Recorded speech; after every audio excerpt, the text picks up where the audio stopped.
you about, obviously, Afghanistan, which is a big issue for us Pakistanis, because stability in Afghanistan means stability in Pakistan. We also want to talk about all three neighbors: Afghanistan, India, Kashmir, and of course Iran. We will discuss the situation there, because these are all three neighbors of Pakistan. He lives in a very friendly neighborhood. I mean, as if there are not already enough challenges. Mr. President, after your last meeting with the Prime Minister, offered to mediate between India and Pakistan over Kashmir. And since then, the situation has gotten more complicated, and India continues to deny or accept any mediation. So where does it also stand now? And don't you think It would always stand. If I can help, I would certainly do that. And it will be dependent on both of these gentlemen. One without the other doesn't work if you're going to do mediation or if you're going to do an arbitration. But certainly I would be willing to help if both Pakistan, let's say, and India wanted me to do that. I am ready, willing, and able. It's a complex issue. It's been going on for a long time. But if both wanted it, I would be ready to do it.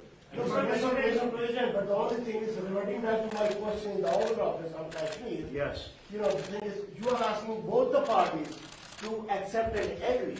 One is aggressor, violator of the UN resolutions, and plus non-compliant, plus merging Kashmir into its own territory. This is the kind of reporter I like.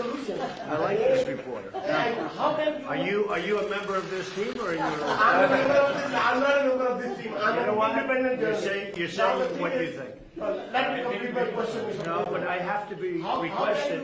How can you make an aggressor and an aggressor That's okay. meet and the violation of the UN resolutions? Very fair question or statement. Let me put that one down as a statement, if you don't mind. But you're right. You have to have two parties that want to agree, and when they come, and at some point India may come. I have a very good relationship with Prime Minister Modi. I have a very good relationship with Prime Minister Khan. And if at any time they say, we have some points that we think we can maybe iron out, I think I'd be an extremely good arbitrator. I've done it before, believe it or not, and I've never failed as an arbitrator. I've been asked to arbitrate disputes, pretty big ones from friends, and I've done it in a good, successful fashion. If I can be of help, you know that. If I can be of help, let me know. But you'd have to have the assent also from the other side. Mr. President, Mr. President. Johnson has now called for a new deal, just moments ago, for a new Iran deal. This is the first time he's called for that. I wonder what your reaction to it, and have you discussed that with him? Well, I think that's why he's a winner. That's why he's a man that's going to be successful in the UK, and I think that's good. You're talking about Boris, yes, right? Boris is a man who, number one, he's a friend of mine, and number two, he's very smart, very tough. And he does want a new deal, because the other deal was ready to expire. It was a very short number of years left. All that money paid and wasted. You didn't have the right to inspect the appropriate sites. You were looking at sites that would never be used to create nuclear. The sites that they would use, we weren't allowed to inspect. What kind of a deal is that? And ballistic missiles. They're allowed to test ballistic missiles and other things. But one of the biggest things is the fact that the agreement is going to expire in a very short number of years. And what kind of a deal is that? We're dealing with countries. You have to go long term. So I respect Boris a lot, and I am not at all surprised that he was the first one to come out and say that. Mr. President, this is the first time. Mr. President, this is the first time. This is the first time. This is the first time. So this is Jazeb Ali from Airline Industry, Pakistan. So this is the first time we get honest leadership like you in America.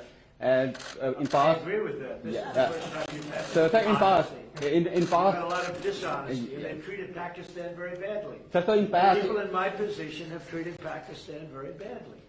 so in past, I think okay. that I wouldn't say Pakistan has treated us too well either, but maybe there was a reason. And in fact, I think there was a reason for it. So in past, you have said that you don't trust Pakistan. So when we have honest leadership, I and he, trust Pakistan, but people before me didn't, but they didn't know what they were doing. So it's just one of those little problems in life. You know, you know what I do? I trust this gentleman right here. And I do trust Pakistan. I know I have a lot of Pakistani friends living in New York, they're smart, great negotiators, by the way, in case you had any questions. They're among the toughest negotiators in the world. So you are bringing people. And you know what? It's all going to work out. But if I can help, I'd like to help. But I don't think you've ever had a president that felt the way I do, in a positive way, about Pakistan. I don't think you have. I've looked back and I've seen where it was, but I also have a very good relationship with India. I have a good relationship with both.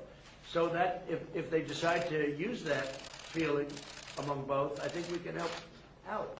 But this has been a long-standing, this has been going on for a long time. So you're. Mr. President, yesterday on Share the Stage with PMO, he alleged that Pakistan is the hub of terrorism. Do you endorse that, or do you disagree with that? Because you said that Pakistan has made a lot of terror. Well, I really have been pointing much more to Iran.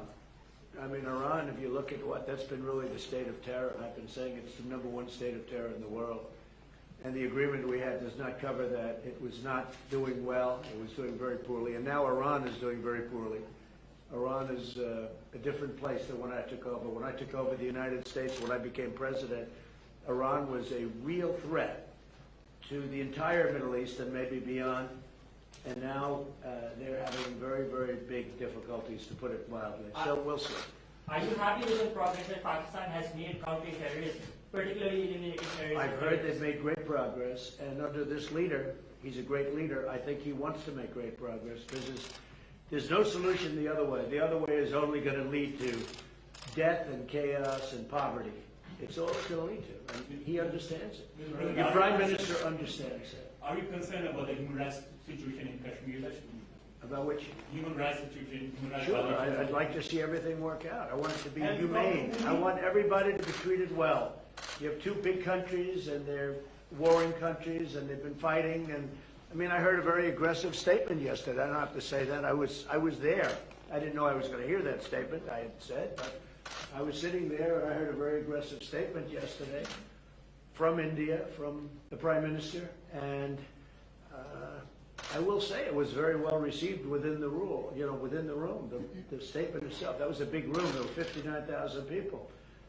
But it was a very aggressive statement, and I hope that they're going to be able to come together, India and Pakistan, and do something that's really smart and good for both. And I'm sure there's always a solution, and I really believe there's a solution to that.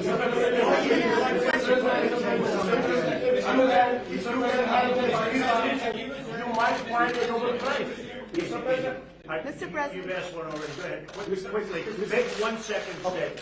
Now, if Go ahead, make a you statement. can solve this outstanding issue of Kashmir, very likely and definitely you will be deserving a Nobel Prize on that. I think Peace I'll get a Nobel Prize for How about that. that? Mr. I think I'm President. going to get a Nobel Prize for a lot of things if they gave it out fairly, which they don't. If they gave one to Obama immediately upon his ascent to the presidency, and he had no idea why he got it. And you know what? That was the only thing I agreed with him on. Mr. President, last time. Mr. Prime Minister, would you like to raise the issue of curfew, lockdown, and the capacities in Kashmir before President of America? You know, Mr. President, I was going to raise it in private, but it needs to be said that for 50 days, 8 million people are under siege by 900,000 troops. And it's a humanitarian issue, and so I was going to say that were you supposed to meet Narendra Modi now, I would have asked you to at least lift the siege. I mean, it's a huge humanitarian crisis taking place. Okay, so we're going to be talking about that We'll in a little discuss while. that. Mr. Prime Minister, what are your expectations from American President about the Kashmir issue? My expectations,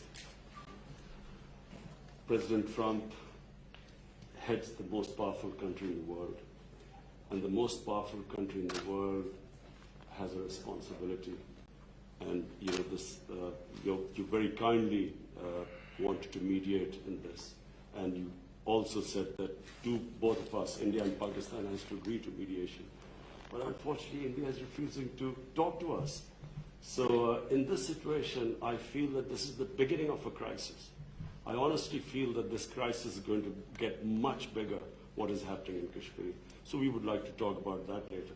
But just the fact that the position of the United States, it's the most powerful country. It can affect the United Nations Security Council. It has a voice. So we look to the U.S. to put out flames in the world. Are you But Prime Minister, are you I will disappointed? say this, look, out of my respect for your Prime Minister, I will say that many countries wanted to meet with me and us, the United States, during this very short 3-day period, and we were unable to meet with many of them.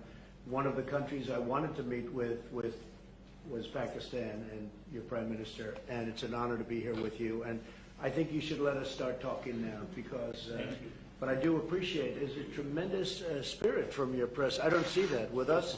They want to always tear our country down, and with your press, it's really, they would like to see something positive for your country. And I will tell you this, you have a great leader.